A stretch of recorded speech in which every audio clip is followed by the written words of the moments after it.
their family leadership capacity for national transformation.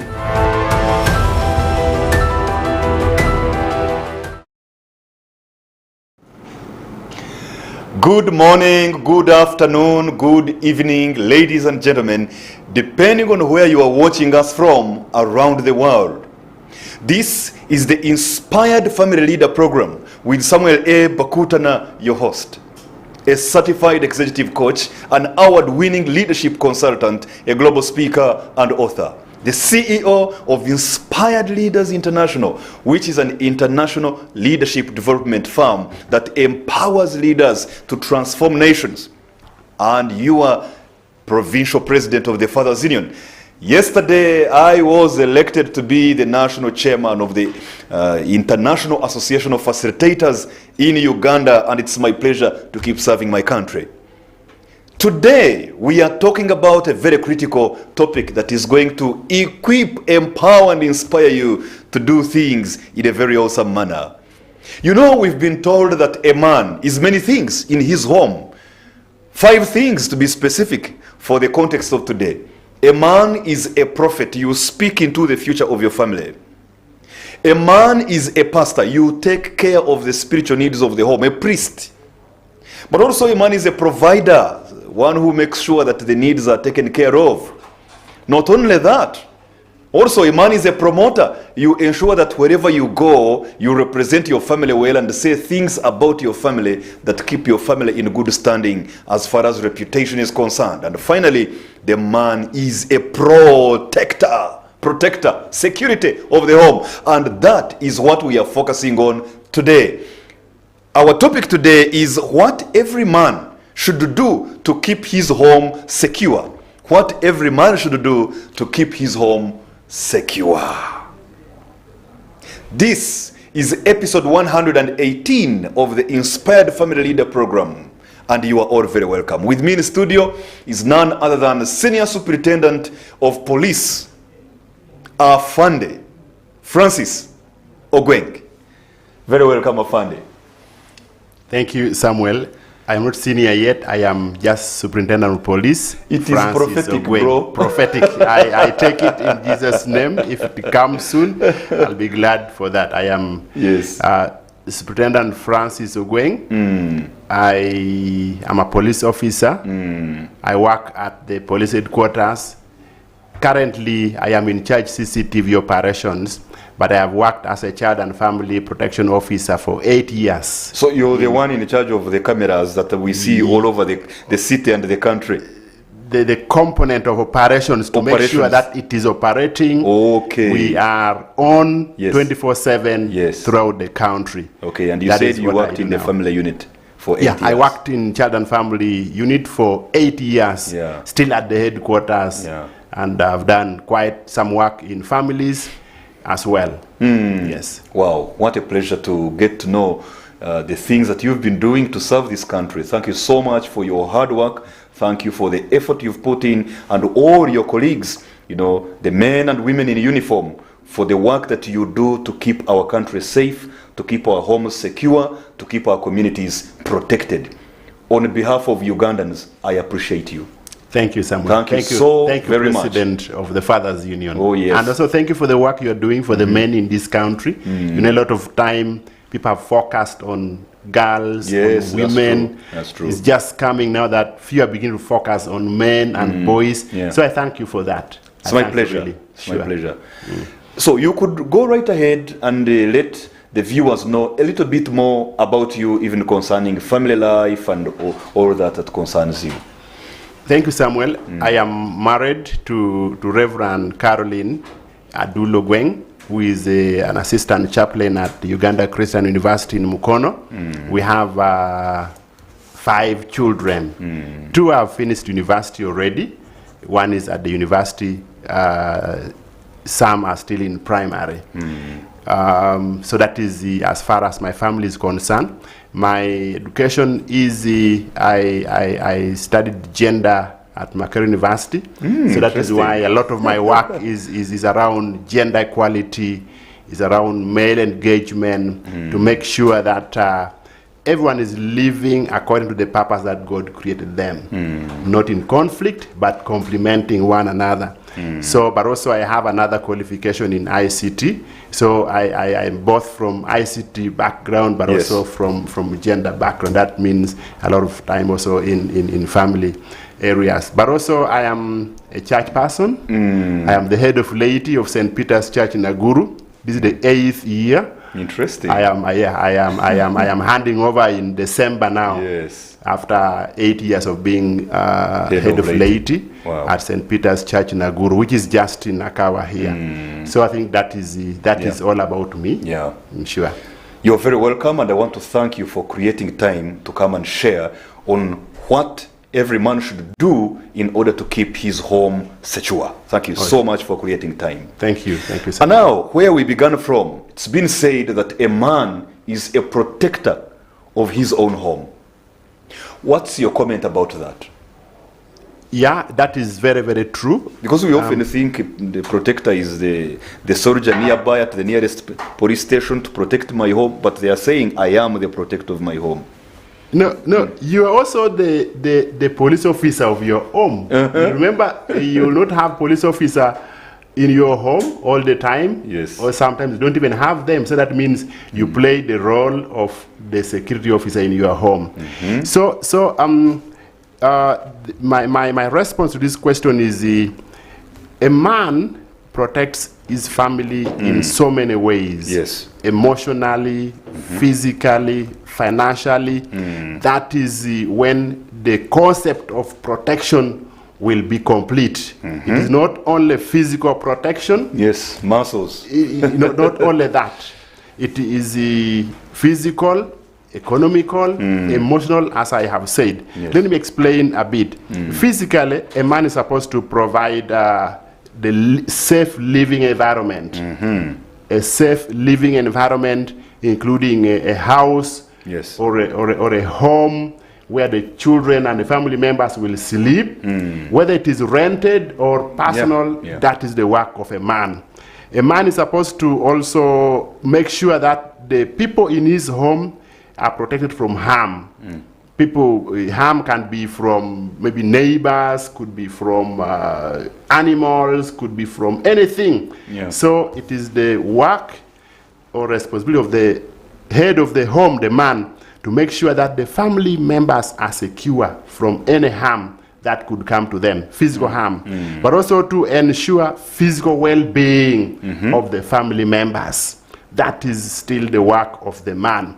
Making sure the home has good lighting, where if children are coming out or going to ease themselves outside, the compound is lit. They're not going to knock themselves.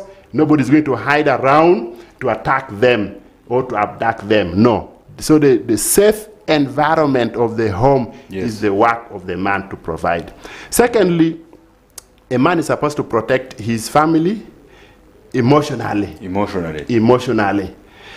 Supporting and confronting comforting family members. Yes. They may come from school when it has not been all okay in school. They have had issues in school. So when the children come home, it is the work of the father to give comfort to them, including even the other people stay in his home, or even the wife. It is the work of the man to give them comfort when they reach home. It is also the man to create a nurturing and stable environment, an environment that people will grow with love, grow with care, grow knowing we are secure. We have someone for us, not someone against us.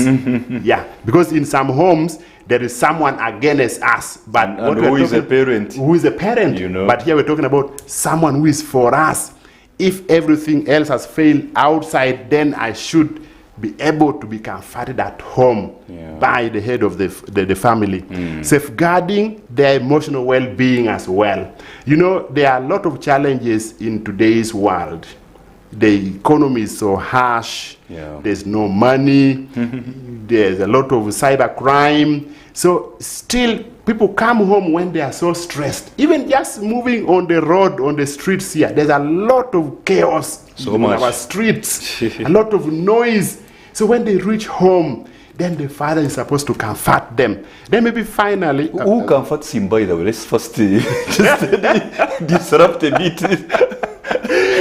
Okay. Can he give what he doesn't have? Anyway. If you have created maybe an environment of support, where you support them, they support you. Also, when you are down, they will also... lift you up. Even the children can comfort you. Seriously. Even the youngest child can comfort you. That's true. Say, Daddy, what is the problem? No, it is okay. If you may fail to get fees for them. They say, it's okay, Daddy, we can wait maybe until next week. You see, they are comforting you also. They don't put you on stress. Okay. But that is a result of environment which is created by you of mutual communication, understanding, accountability, transparency. So that's the emotional protection. Oh, yes. Then also financial protection. This is also key. Providing for their financial needs. That is key as well. As a man, you have to really work very hard to provide for the family. It's even in the Bible. You are a pagan if you don't provide for your family. And you see, the statement you've just made, somebody watching may say, but this man, yes, it is in the Bible. It is in 1 Timothy chapter 5, verse 8. You know it very well. 1 Timothy chapter 5, verse 8 says, if anyone does not provide for his relatives, especially the members of his own family, he has denied the faith and is worse than a pagan, a non-believer. You see? So instead of even going on Sunday to pray, you rather look for something and provide for your family. That is very Suppose they are not eating and you're just going there to pray. No. Maybe pray for 30 minutes and run to look for something to give them to eat. So financial needs is crucial. Yes. Managing finances responsibly is another one. A lot of us get money, but sometimes we only use maybe a quarter of it at home or half of it at home. Then a lot of it is wasted out there. That also means we are not protecting the financial needs of our family members. Instead of building investments, instead of building inheritance for them, a lot of money is being wasted. Yes. You see? You also say, this is for my evenings. For your evenings, it's even much more than for the family. You imagine maybe the family, they are 7 and you are alone, your evening is taking half. And 6 people are taking half. You can imagine. So a man needs to protect the financial needs of the family, but also securing their financial future in terms of educating them, in terms of putting some investments for them, so that even if you pass away or pass on tomorrow, there's something that will help them to move on. If they don't go first. If they don't before go fast, before me or before you. Somehow we always assume the man must die first. Though of course there are some statistics that show that globally men are dying earlier. You know, that is also another area that I also need to talk about. If a man also fails to protect himself to be safe and healthy, that is also failing to protect the family. And I think that's where he should begin from. You protecting drive himself very fast, get accident, and you're unable now to provide for the family because of your carelessness. You smoke, you drink, you go with the women, you get disease and you die. That is failing to protect the family. By not protecting yourself, who is there to protect the family? Or you have sicknesses, you don't want to go to the hospital to check your pressure, blah, blah, blah, blah, blah. And tomorrow it will kill you. They say, he complained of some headache long time. 3 years ago, but he never went to the hospital. That could be the reason. You see, failing to check yourself is also failing to protect the family. And you know, it's very common with us men. Oh, may God have mercy on us. Man, we want to first of all feel so terribly, down before we can go to the hospital. I tell you. And by the time you are going, now you need like 2 million. And yet if you went 3 years ago, maybe 50,000 would be enough. Wow. So that is another. Even failing to do exercise to keep yourself fit and healthy. All those are ways of reducing your lifespan and thereby affecting the family members by maybe your ill health in future or even dying. Yeah. Then maybe finally, another way that we need to protect our families is through psychological or mental protection. Promoting mental health and well-being of the family members. Encouraging open communications, shielding them from harmful influences. You know, there are so many these days. I will talk about, I think there is some question that I will talk about. So many things are against the family now. Yes. So many. What we sometimes call good lifestyle, you know, like urban lifestyle, like even just this alone. There's an article I have written. This thing here, the enemy within. You need to read that article. The enemy this is an enemy within. The family you within. Put a very strong wall fence, you know, CCTV cameras, German Shepherd dogs, danger atari, danger atari, not knowing the enemy is within, in the home, in your hands. In your hands. You are protecting yourself against the enemy outside the fence. Oh yes. That you don't even see, but there is an enemy you see is in the sitting room, in the bedroom, and you are not aware this is the one killing the family. Oh yes. People come, everyone is on their chair. Quiet, quiet. The man is there, the mother is there, children in their bedroom. You don't know what they are doing. Everyone is on their phone. On their phone. The enemy is within. That is another way a man should protect his family by regulating the use of this technology. Wow. Yes. So what I'm hearing, and this now is really becoming so broad, because what I'm hearing is that they have said a man is a protector of his home.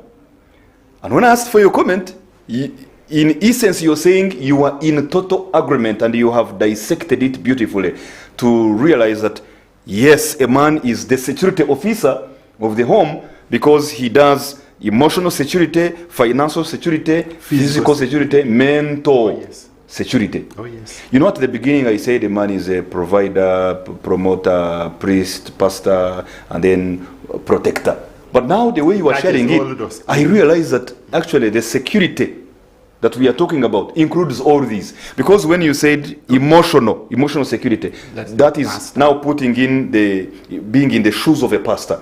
When you say physical security, that's now the protector that we have always known ordinarily. Oh, yes. When you say financial security, that is the provider. Oh, yes. When you say mental, physical, psychological security, that is the promoter, because that brings good reputation and the people at home feel nice about it. Oh, yeah.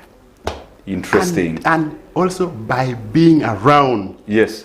You see, security sometimes, just the presence of a police officer is enough to deter some evil people. Oh yes. Yes. Even the other time you called them bad boys, and I reminded you to say also bad boys and bad girls. It's not always boys. Oh, yeah. Just the fact that the man is always available will even prevent some things that could have happened. That's so true. Oh, yeah. That's they even so fear that man is always at home. Don't go there. But if they don't see you, people will even come, intruders will come and take 2 days in your home. Yeah. Where I come from, we have a proverb directly translated. They say that if the owner of the home is not at home, the rats climb the house. That is it.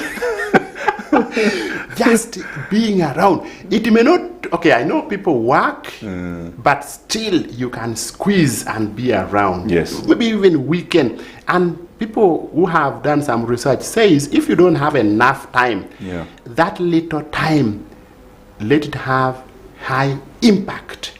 You may have just one day. Quality, high impact. You're going to swim together. You're checking their books. You're going to eat, some people like eating muchomo together. You're going to watch something to together. play some games together as a family. Games together. High impact. Is even better than someone who is there every day but on their phone, quiet. Oh, that's serious. You see, on their phone, quiet. But this one who comes once, they go for pizza, they go for popcorn, they go for that is high impact. Creates memories. They will still keep waiting. When is daddy coming? When is daddy coming? When he comes, high impact. Yeah. So that when he goes, that impact is coming down slowly. Oh, sure. Wow. So what are some of the common security challenges that most families face today? What are some of the common security challenges that most families face today?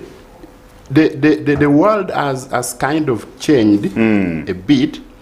That means the challenges that we have today is a bit different from the challenges that we have some time back. Okay, of course, we have the common burglary, theft, we still have them, home invasion, yes, violence and assault, child abduction, child sacrifice, natural disasters like floods and fires, those are there. But the current one that we have is cyber security challenges that we don't talked about. Cyber security. Oh yes, online harassment is too much. And I think that's where this invisible enemy comes in. Oh yes, oh yes. Your children are being harassed while they are in their bedroom by somebody who is 7,000 kilometers away. But not only your children. Yes. Even yourself, even the wife, everyone is being harassed. You say people sometimes they receive a call, they want to go and pick the call from outside. As if there is no network there where they are seated. We are talking about you, bro. There's the social media addiction. Yes. You know, people want to go with the phone all the time. These are real challenges. It is. Someone is cooking, the phone is near here. Eating, the phone is one hand.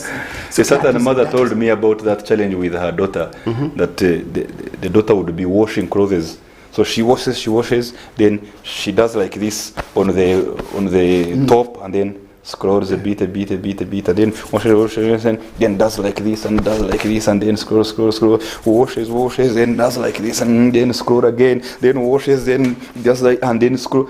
She said, my daughter, how are you going to live life this way because of that phone? That is already a sign of mental health challenge already. Is that so? Oh yes, because now there's already a trigger in the mind which is now telling her, keep check. It's like an addiction. Check. Some of Even them leave those notifications. Oh yes. Keep making noise. Oh yes, they wake up before they go to they lose the first one to check who has called, which message has come, who has liked my post, who has seen some of those things. That is really a serious addiction. Yeah. Those are challenges coming today. People are not concentrating in their families, people are not concentrating in schools, in businesses because of these challenges. The others, of course, are fraud, and also still happening a lot online. People are conning people. They con. Billions of money is getting lost almost every day. Billions of shillings in Uganda here. Debts, people are in debts. People are in loans, people are in investment scams, people come as if they are very genuine. Before you know it, I have friends who have lost millions of shillings. There's one who was writing project proposals and putting online. Then the bad boys and the bad girls landed on it. Bad boys and the bad girls. Say, oh, we have seen your proposal is so good. Now I think you make this correction, make this adjustment, change this figure a bit, then send it back. Did it. So, okay, I think now this is okay. We have these vehicles in stock. We have these motorcycles to support your project. What we need some little money. You send. They started with some little money to process the documents, blah, blah, shipping. Shipping. to deal with the packaging. And when the guys started realizing he already spent 68 million shillings, no, they were saying, now your thing is ready in Mombasa. Now you just wait 3 days, we'll check with URA. Checking now, nothing. No, there's nothing like that. There's nothing like that. Phones off, nothing. Oh no. Scams. So they even first couldn't say Samuel, praise the Lord. Because they know that maybe you are somebody somewhere and in religious when they start circles. like that, you will not think this could be scam. So these are challenges. People are losing money. Wow. So criminals. Oh, sure. And also you remember also these gangs attacking people on the roads, attacking people on the border. Yeah, they just attacked my brother recently. Oh yes, it's common. It is very, very common. And also floods. This afternoon I failed almost to move from one point of the town to another part, carrying people on their heads. All those are challenges that and their security issues. Oh sure. Okay. People were there to steal. People were stealing phones. They lie that they are carrying you, take it to the other side. They are picking something from your pocket. Picking your phone, picking blood. People lost a lot of things. I hear you. So some of these are challenges that we have, and sicknesses are very common. Majority of it, of course, are lifestyle sicknesses. There are so many which are worrying a lot.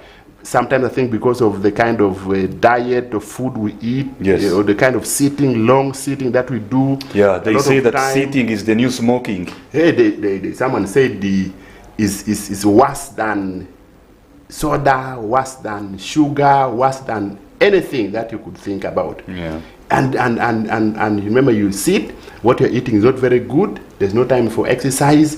So all these are challenges which are coming today that we need to talk about. Oh, yes. These are very serious security issues. Burglary, invasion, assault, all the things you've talked about. Child abduction, floods and fires, cyber security, all that online harassment, social media addiction, fraud, investment scams, debts, gangs, sicknesses, all these things. Our world is full of security challenges everywhere. Criminals and... I think we need to be able, as men who are the heads of security in our families, to get to know the conditions that sometimes make these things happen quite easily. Because I think whereas there are things that come whether you do what or what, for example, if you talk about electricity going off, I mean, you won't stop it as a person. And to me, that's a security issue. When there is no electricity, the place is dark, it's a security issue. But you may have nothing to do about that. But I want to think that there has to be some sort of a situation that can be prevailing for crimes to happen. And I think every man needs to be able to know how to sniff that and nip it in the bud before it happens, or remove any favorable situations around the home that can easily make a crime happen or a form of insecurity happen in the home. So if I'm to ask, in your view, what must be in place for a crime to happen in the neighborhood, so that as a man I get to know what to look out for to keep my home secure? That is a very good question that you have asked. Crimes don't just happen. There is some formula. There is a formula? There is some formula. Is it length times width or pi r squared? Du dx integration? Similar but different. There is some formula for a crime to happen. We talked about this some time back. Of course, in crime, there is the person committing the crime, the criminal, which we are calling the bad boy, the criminal, the offender. We agreed. The bad girl. That it is the bad boy or bad girl or bad person. Oh yes, that must be there. Then there must not be the victim. The victim? The one on whom the crime is being done. Oh yes. Yes. That can be a person, that can be an object, property. A property must be there. Then the third, there must be an opportunity for this to happen. Opportunity. Oh yes. Yes. Opportunity for this to happen. If these three things meet, the crime will happen. The criminal, the victim, and the opportunity. The criminal can be there, the victim can be there at the same time, but if there is no opportunity, that crime will not happen. The criminal will keep watching from a distance, but not able to harm For the potential example, victim. there is some money here. Yes. And you are the bad boy, for example.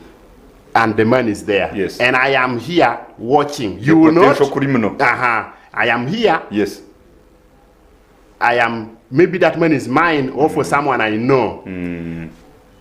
If I move out, I will have created an opportunity for you now to take the money. Take the money. But Okay, so you are moving out is the opportunity now that I'm giving the criminal, the thief, to take the money. So the thief is the criminal, I am the victim, the person who owns the money, and my going out and leaving the bag on the table is the opportunity. Oh yes, very right, very right. Or showing your money to the people and there is no one around. You're creating an opportunity for a bad boy to see your money and to steal. Yes. But if the money is not seen, you're not creating any opportunity for the money to be stolen. Or another example, I'm thinking with you right now. I'm thinking with you. Or you are at home, you are a man, you have property, children, etc. at home. So you are the potential victim together with your family and whatever you own. In the neighborhood, there could be a thief who is always looking at the things you are taking into your home. And now you leave the gate open at night. So now that's the opportunity. Or you leave the door open at night, you sleep. You leave the door open at night. And there is a thief in the neighborhood. Around. So the thief is the criminal. I am the victim. Leaving the door open is the opportunity. Yes. Or even just a weak door. Just a weak door is an opportunity. They pushed it like this and the board comes out. Oh yes. Something happened. You know this thing of leaving your children alone at home. Both mother and father go away. Children are at home 2-3 days. People keep asking, where are your parents? They have gone to the village. When are they coming? We don't know. Hey, now they say, okay, there's no one at home now. Opportunity has been created. Sometimes even just sending these children alone at night. Go and buy for me this from the shop. Go and get salt from the shop. At 9 in the night. You are creating an opportunity for this child who will become the victim to be defiled by the criminal on the road, them along the road. But if you don't send this child, you're not creating an opportunity. Yes. It can even be just these traffic accidents. The vehicle is weak, the tires are worn out, and you're driving at 100 kilometers per hour. Yes. You are creating an opportunity for the tire to burst and for you to get accident. And there will be somebody in the neighborhood there who will come to pick money from your pocket as you are bleeding. Oh, sure. So, or in some neighborhood, there is a house built, not finished. Yes. That can harbor wrong people. It can be the opportunity or even people stay around there, they don't even ask, who are these boys? They're normally there chewing my runji and nobody is bothering to ask. Or there is some bush around there, there's even no light in that neighborhood, and people walk there at night, they don't even know who is moving there.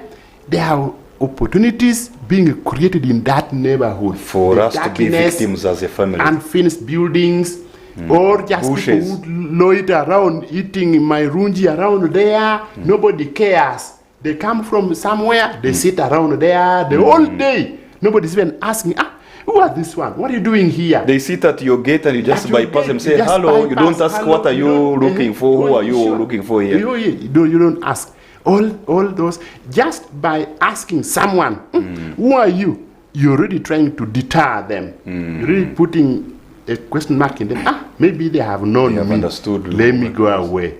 Yes. Sometimes just by looking straight at someone, who has intention, just looking straight like this, the person will get scared and say, I think they have known my intention. Let me go away. Yeah. So some of these... I did that to a certain lady about a week and a half ago by the side of a swimming pool somewhere in Mukono. Yeah, my wife and I and some friends were at the swimming pool, and we got our things, bags, and put them on a table under the umbrella by the side of the swimming pool. This girl comes, sits on a chair next to the whole pile of luggage, and she puts her bag also on top of our things, and she's there. Then she comes, opens the bag to remove her phone. But then I'm saying, why are you sitting exactly where our things are and getting your bag and putting it on top of our bags? Don't you want to wait for when we put our heads in the water to see? Then you open our bags also. So I just did like this and kept on looking at her, and then she saw me. I kept looking at her for almost like a minute, just not blinking, just looking at her. After like 20 seconds, I saw her move away without saying anything. Protect her. That is what you should do. Yeah, some people ignore such things. Yes. And some are not security conscious. They're just there. People come sit near them, near their bag. They are not bothered. Then when they sit, no, I saw someone here. Someone was seated here. I saw someone what was did you here. do? Yes. What did you do also? So some of those things create vulnerability for us to fall prey to so many things. These are three things. I think I should call this like the triangle of crime. Oh yes, it's called crime triangle. People who studied a lot about crime long time came out with that theory. Okay. And tested properly, and that is what we use in police in trying to prevent crime. Okay.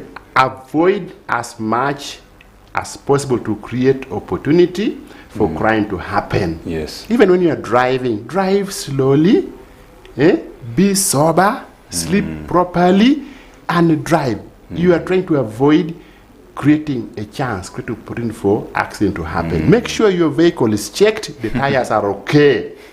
Why are you running so fast?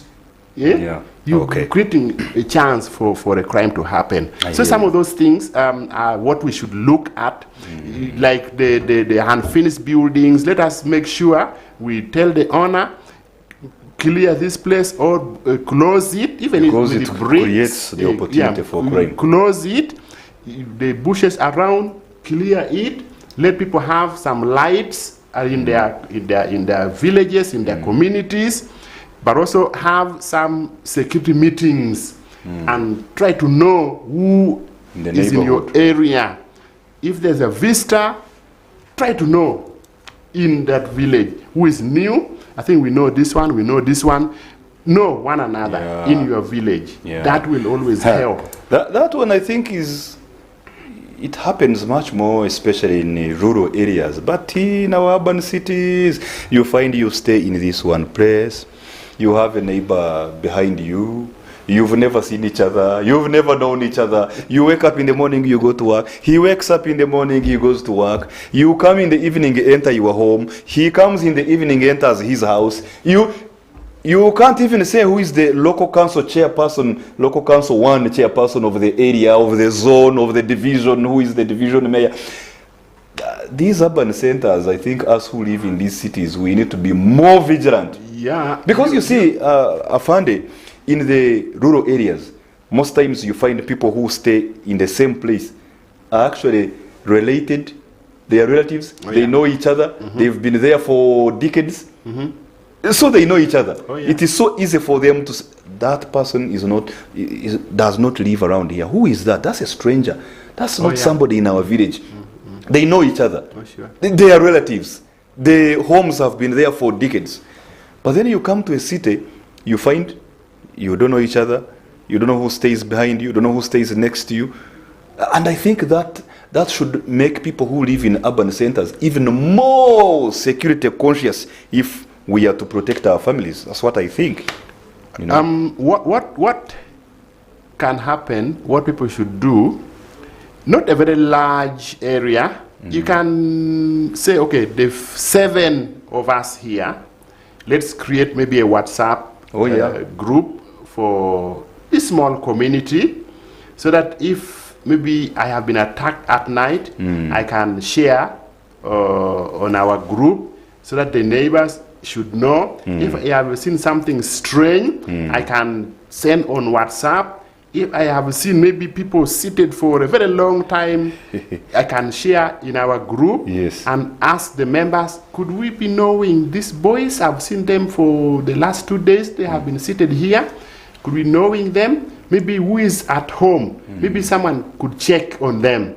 So still, we may not meet physically, but we can still meet virtually using these social medias that we normally have so much.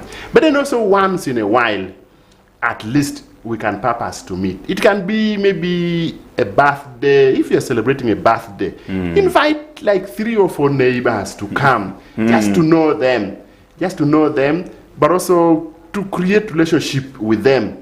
It works, but also to have the numbers of the police nearby, it is good so much. Always have the number of the OC around, DPC around. That can help you a lot. And most of these numbers are toll free, by the way. Don't pay for them. Even if you don't have minutes on your phone, you still can call them. That's true. So there should always be an intention of making the village good. You can even just maybe put a camera. You can agree as the group members, say, okay, 7 of us, let's put a camera at this junction. Let's put a camera. You don't know how much deterrent you're making. People just see the camera and say, this place? No. And also some lights. Let there be some lights so the roads leading in your villages are lit if it is in urban centers. So I think some of this really can help. Yeah. Wow. What you're saying is really very applicable. Look at this. You see, you talked about WhatsApp groups for neighbors. You see, this is Good Neighbors group. We created this WhatsApp group here for the whole neighborhood, the people in the whole homestead and behind and in front and on the sides. And we are always communicating. Recently, we actually had a petty thief who was coming around at night. He picks maybe slippers you've left outside. He picks a small tin you had left outside. He picks a compost bin. You keep saying, but some things are getting lost around here. So when one of us posted it there, then another one said, even me, my dress got lost the other time I had put them outside on the line to dry. Another one said, yeah, even me, my pair of shoes. That's when we realized, I think there is a security challenge around here for our families. We need to do something. So we immediately put in place some measures. We heightened the fence on one side. We did a number of things. And one of the neighbors is a police person, actually. So brought on board some ideas. And we are now more peaceful. That is what should happen. As a team, yes, someone can even just give good advice, which is so helpful in that community. In fact, one of them was wedding today. Yes, today there was a marvelous wedding, and all of us, the neighbors, went there. It was amazing. It's very good. Yeah. In Egypt, I have never been there myself, but someone told me people live like in groups. If you find yourself like maybe in this area, like 20 families. Now, you people take care of your security. You have your small shop that all the 20 people buy from there. Everything you will buy from there. People will not run again to another neighborhood to buy things from there. Everything will be there. You know one another. You help one another. Like in groups. If maybe you deal in dairy, it will be the members of the community to buy. And from you. Unless they cannot finish, then sell out. Maybe someone will maybe be dealing in clothes. The members of the community will first be the customers. The excess now will be sold outside. Yeah. And that kind of cohesion is critical. I hear you. Critical, really. There are a number of things you have already outlined here, because I would like you to further share some more practical things that a man can actually do to keep his home secure. Some of the things you've already shared included things like considering cameras where they are possible, where you are able to put that in place. You've also talked about lights, ensuring that there is enough lighting in the home, outside the home, around the home, enough lighting, because that deters some potential criminals from coming into the light. People fear light. They want the darkness. Those who want to do bad things, the bad boys and the bad girls. Sure. Then you also talked about clearing bushes from around the home so that they don't become hiding places for people that may harm our members of the family. You also mentioned something to do with the fencing. There could be a fencing depending on the capacity, the ability, and so on and so forth. Could there be a few others that you think, as a man, I can actually practically do, even do tomorrow, to ensure that my home is secure? Number one is to create awareness to the family members. Like this is now going to be a festive season, where people are knocking doors of people pretending to be people from Umeme, from water. Tell everyone at home, whoever knocks here and you don't understand them, you have never seen them before, don't open for them. What you can do, give them my number, let them first call me. Then I talk to them, because I know the people who work on water, I know them. But don't allow anyone to come inside the house. Tell them also how the crimes are happening now. How people are lying to people. They call you, they tell you, come here. Maybe they will abduct you and begin to demand money from your parents. Don't let them not call everyone uncle. This thing of everyone is an uncle, borrowing money from everyone. Yes. Uncle, give me. That is making the family members vulnerable to pray. They are creating opportunity for the criminal. Yes. Everyone at home should be security conscious. That is number one. Also, let people have some emergency contacts. Some emergency contacts. It can be for the police. It can be just for your friends, your colleagues, so that if something is not right, there's someone they should call first. Yes. There's someone they should call first. So creating awareness at home first. And also avoiding moving so much at night, all that. They need to know. Because now people are now snatching bags, snatching laptops. If it is too late, first call me, let us agree whether it is going to be safe to move or how to move. Then we can talk on the kind of transport that you need to use. That is safer. Then we've talked about installing camera already. We've talked about it already. And maybe the other thing is also as a man, because there are men who are giving very, very good advice, but from far away. They are always absent. Absentee fathers, they're also there. Internally displaced papas. You see, now you have a better description. If you are not very tight outside, try sometimes to be home early. Because also, if they now know that for you, every day you come at 11. Everything about you is known. How you move, the time you move out, the time you come. Sometimes also come home at 6. Unexpectedly. Unexpected. Sometimes just be around home, moving just around. Let the people see you around also. Don't let all your programs be known. Like for him on Sunday, we know where he is. On Saturday, we know where he is. We know his time. We know his vehicle. We know everything about him. That is also very dangerous. You try to be loose. So whereas consistency is a very good thing, it's also a risky thing. Because that's consistency. That's consistency. On a Sunday, I am here. On a Monday, I am here. I always come at this time. That's consistency. But it is also coming with some security risks. Oh yes.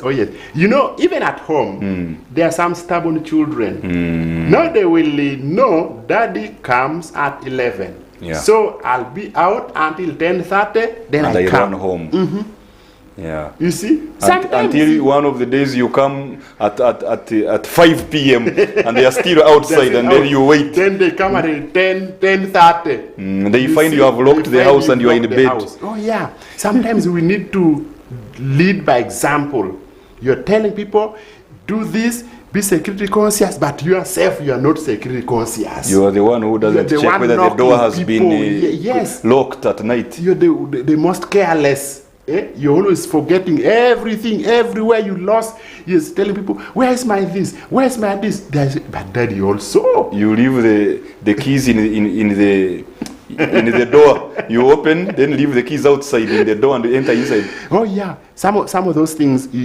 Consistency is good, but sometimes let them not predict you so much. It's sometimes risky. So I think some of those all the tips I can add. Oh yes. Okay. Wow. Awesome indeed. As we come to the close of this, Afande, generally speaking, what could be your message to people who are in the same neighborhoods, especially in regard to how they need to cooperate in order to keep the community safe and secure, besides things like together coming up with the cameras in their communities? Could there be something else that now, beyond me as a man in my home, to the point of the neighbors, is there something neighbors can do to cooperate together and make their communities safer and more secure? Just in brief as we end the program. Okay, I just read them because I took notes somehow. Yes. Yeah. Introduce yourself and share contact information. Share contact information. Oh, yes. Organize community meetings. Even though, can be maybe a quarter. Yeah. Then create WhatsApp group. I think that one we already have. Share crime alerts and suspicious activities like you did the other time. Share it on your group. Suspicious activities. Then also establish neighborhood watch program. What's that? Neighborhood watch program. It can still also be like in those meetings, you review, are there some suspicious activities that we have noted? That we need to do. Our lights still okay? Do we need to call maybe the police to come and talk to us about security? Some of those things. Then also you need to keep your eye at your neighbor's door, maybe. Keep watch at your neighbors as well. Be your brother's keeper. Yes, your neighbor's watchman. That is very good. You know, if you do it to one neighbor, they will want to pay and do it to you also. When maybe you get their children or the child maybe abused somewhere, take responsibility. I did it one time. My neighbor was not there. The child fell and broke the arm. I took to the clinic. I did everything, paid bills, everything. When they came, I had done everything. You don't know how close we are today. You know. Do some of those things to your neighbors. Then I think that is it. Okay. That is it. I think that is the few that we can add on some of the things that we really have shared. Awesome. Already. Awesome. Collaborating with the local law enforcement, we've talked about it already. Knowing at least the police office in charge of your area. Sometimes even with the KCC officials, if you live in Kampala City here, so you need to know all those in your area. So some of those are what we can add. Yeah. Very helpful indeed. And maybe having leaders of your village. Say for you, let's have at least some kind of leadership here. If we want to have meetings, who should always be the one calling? Don't make it very formal. Say he's going to be the one to mobilize us for the next meetings. Where we're going to sit, maybe rotational, something like that. Some kind of leadership roles in the community. Some order. Some organization. Order. Sure. Within the community. It's very helpful. So, Our topic today has been what every man should do to keep his home secure. Yeah. In light of all this that we have talked about, what is your parting shot?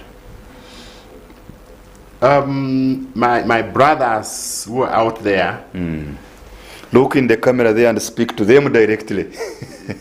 sometimes we want to be loved, we want to be remembered as real fathers, but sometimes we do what will earn us that respect, that love. So we need to do everything possible, work very hard to secure our families financially, mentally, psychologically, so that even when tomorrow maybe I lose my job, what I have done already will help me to move on. I'm just cautioning men to really be heard, not heard by mouth, by word of the mouth, but heard by action, by the amount of work that we do for these families. Awesome. Thank you so very much, Superintendent of Police Afande Ogweng. Francis, this has been very, very educative. And I want to believe that all of you have learned something phenomenal. We have realized that a man is a security officer in his own home. You protect your family emotionally, you protect your family physically, you protect your family financially, you protect your family psychologically, mental well-being. We've realized that there are so many security challenges that we are encountering all around us, in our homes, in our communities. Burglary, invasion, assault, child abduction, cyber security challenges, kidnapping of our children, online harassment, social media addiction, fraud, investment scams, debts, to mention but a few. All these are security challenges. But we've been equipped to know that if we don't allow some opportunities for criminals to come through, we will be safer. I hope you would keep remembering that triangle of crime. That there will always need to be a victim, there will be a criminal, and there will be an opportunity. If we can always remove the opportunity, even if the potential victim and the probable criminal stay, still no crime will happen because we have removed the opportunity. And how have we said we are going to remove the opportunity? Put cameras in place where you can. Make sure there is enough lighting in your home and around. Clear the bushes around your family. Be sure that you have put some fence where you have to put it where it's needed. Create awareness among your family members concerning security issues. Make sure there are some emergency contacts that members of the family can call. Police numbers, friends, neighbors, etc. Avoid moving at night. Be home early. Change your schedule so that you are quite unpredictable. And together with your neighbors, you can exchange contacts. You can have community meetings. Create that WhatsApp group tonight before you go to sleep. If you see suspicious activities around, share with your neighbors. Have a neighborhood watch program. Be your neighbor's watchman. Collaborate with law enforcement officers, to mention but a few. Together, we can keep our families safer. Together, we can keep our neighborhood secure. And as we do that, then we can be able to have a good environment where we can have socio-economic development, a good environment where we can have spiritual edification, a good environment where love and peace, patience, kindness, joy, faithfulness, goodness, self-control can thrive as we continue to produce the fruit that the Spirit of God produces in all of us. Until next time, this has been the Inspired Family Leader Program, episode 118, with Samuel A. Bakutana, your host. Until next time, live exemplarily, love authentically, and lead relationally. Just one wife.